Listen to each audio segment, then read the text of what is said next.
The bruise on her wrist was barely visible under the long sleeves, but Ellen caught the way the young woman flinched when Nicki Minaj talked about never letting anyone diminish your worth.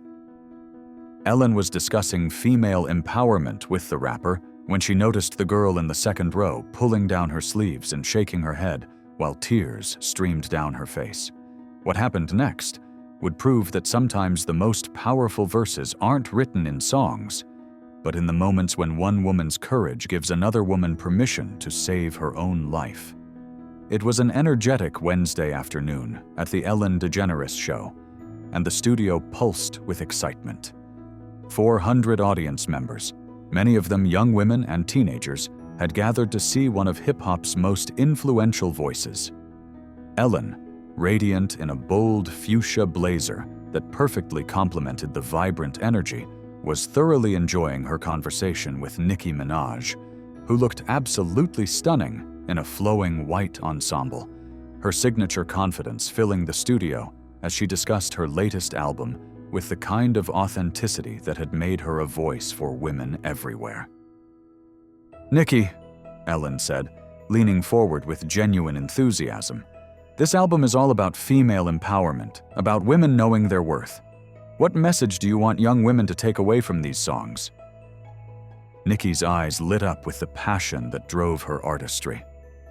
"Ellen, I want every woman listening to understand that she sets the standard for how she's treated. Nobody, and I mean nobody, has the right to make you feel small, to hurt you, to control you. You are valuable, you are powerful, and you deserve nothing but love and respect." The audience responded with enthusiastic applause, many nodding in recognition. This wasn't just celebrity promotion. This was real talk about real struggles. "And you've been very open about your own experiences," Ellen continued, "growing up in difficult situations, having to find your strength early. How did you learn to stand up for yourself?" "It took time," Nicki said honestly. "I watched my mother struggle in situations where she felt trapped, where she thought she had no choice but to accept being treated badly. I promised myself I would never be in that position.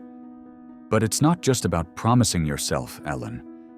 It's about believing you deserve better and having the courage to act on that belief."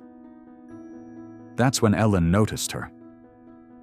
In the second row, slightly to the left, sat a young woman who appeared to be in her early 20s. She had long brown hair that she kept pushing behind her ears in a nervous gesture, and she wore a gray sweater with sleeves that came down past her wrists. Her name was Jessica Martinez, though Ellen didn't know it yet. What caught Ellen's attention was the way Jessica was reacting to Nicki's words about women deserving respect, about standing up for yourself. Instead of empowerment, Jessica's face showed pain, fear, and what looked like hopelessness. Jessica kept pulling at her sleeves, and when she lifted her hand to wipe her tears, Ellen caught a glimpse of what looked like finger-shaped bruises around her wrist. Ellen's instincts, sharpened through 20 years of reading her audiences, told her this wasn't someone inspired by empowerment talk. This was someone who desperately needed it, but didn't believe it applied to her. "Nicki," Ellen said gently, "hold that thought about believing you deserve better. I think someone in our audience needs to hear this conversation right now." Nicki followed Ellen's gaze toward Jessica, her expression immediately shifting from entertainer to deeply concerned woman as she noticed Jessica's distress. Ellen stood up from her chair and took several steps toward the audience. "Sweetheart in the second row, are you okay?" Jessica looked up, startled and frightened by the sudden attention of 400 people and multiple cameras.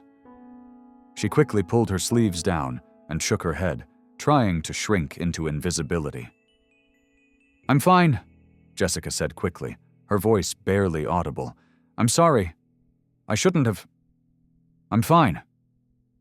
But Ellen had seen the fear in Jessica's eyes, the automatic way she tried to make herself smaller, and she recognized the signs immediately. Ellen walked down the steps that separated the stage from the audience, something she did only when every instinct told her someone was in real danger. "What's your name, honey?" Ellen asked, now standing directly in front of Jessica's row. "Jessica Martinez." Ellen knelt down in the aisle beside Jessica's row, her fuchsia blazer spreading around her as she created a safe space in the middle of what must have felt like overwhelming exposure. "Jessica, I'm going to ask you something, and I want you to know that whatever you say, we're going to help you. Are you in a relationship where someone is hurting you?" Jessica's composure cracked completely. The question she'd been afraid to even ask herself had just been asked by Ellen DeGeneres in front of 400 people, and suddenly all her careful pretending crumbled. "Yes," Jessica whispered, the word coming out like a prayer and a confession at the same time. From the stage, Nicki Minaj stood up immediately. Without being asked, without consulting producers, she walked down to join Ellen and Jessica. This celebrity interview had just become something infinitely more important.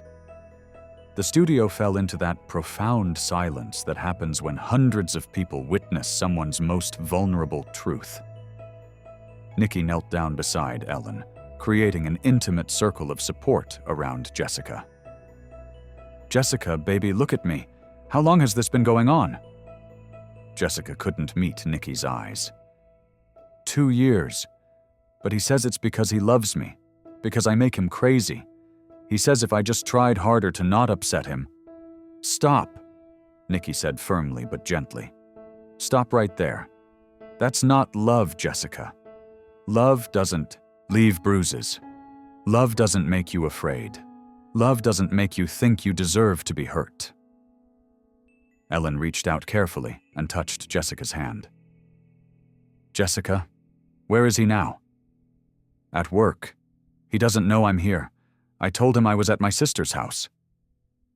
Jessica's voice was getting smaller. "If he finds out I talked about this, he'll what?" Ellen asked softly. Jessica couldn't finish the sentence, but she didn't need to. The fear in her eyes said everything.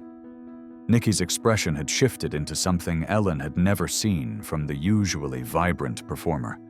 A fierce protectiveness that spoke to something deep and personal.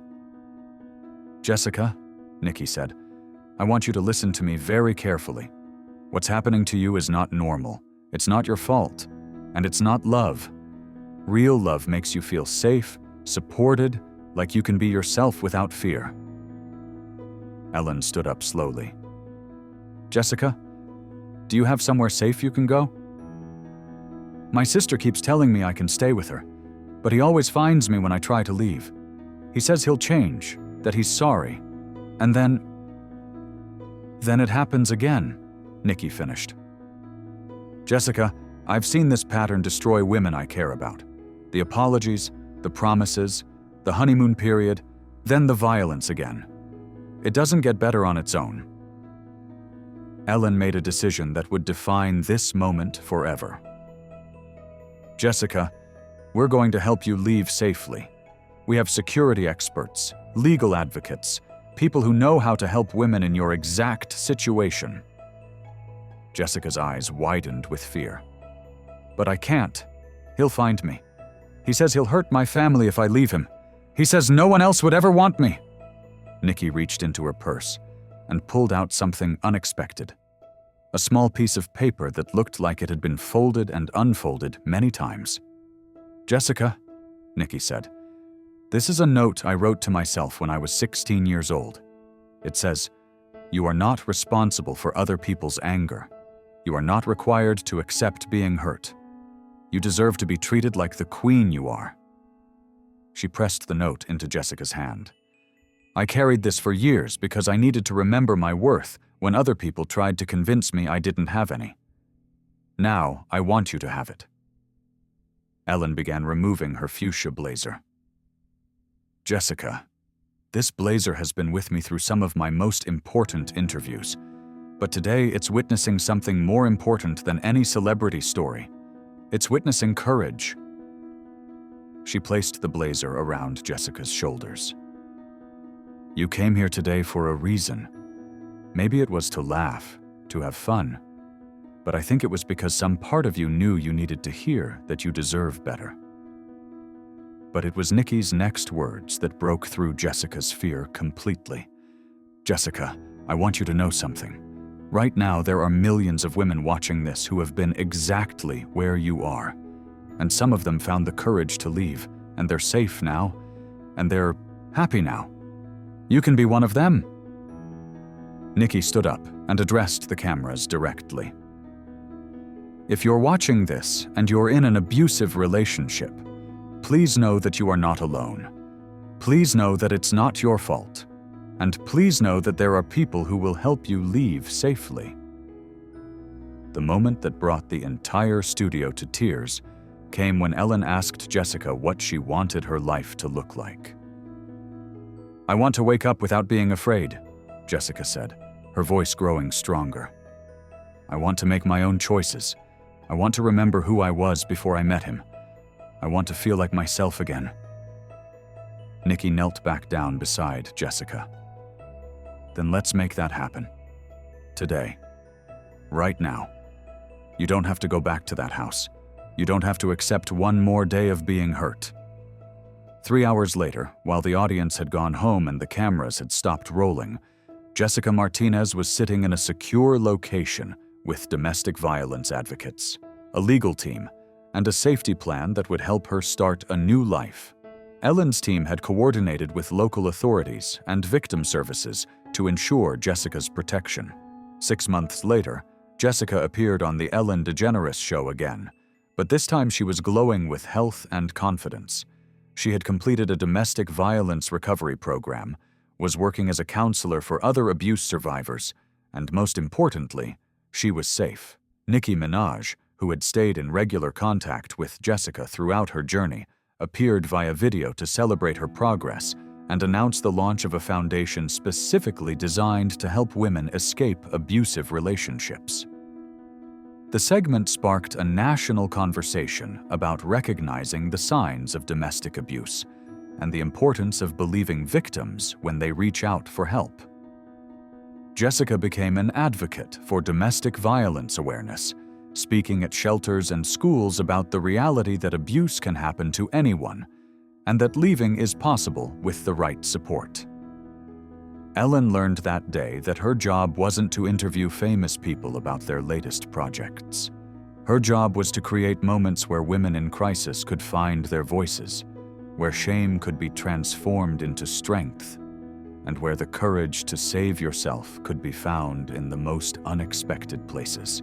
Nicki Minaj learned that the most important performances happen not on concert stages, but in moments when her own journey from vulnerability to strength gives someone else permission to choose life over fear. And Jessica Martinez learned that sometimes the scariest thing you can do, admitting you need help in front of hundreds of strangers, is also the thing that sets you free. Because the most powerful songs aren't always the ones that top the charts. Sometimes they're the ones that play in the background when someone finds the courage to walk away from everything that hurts them and toward everything they deserve.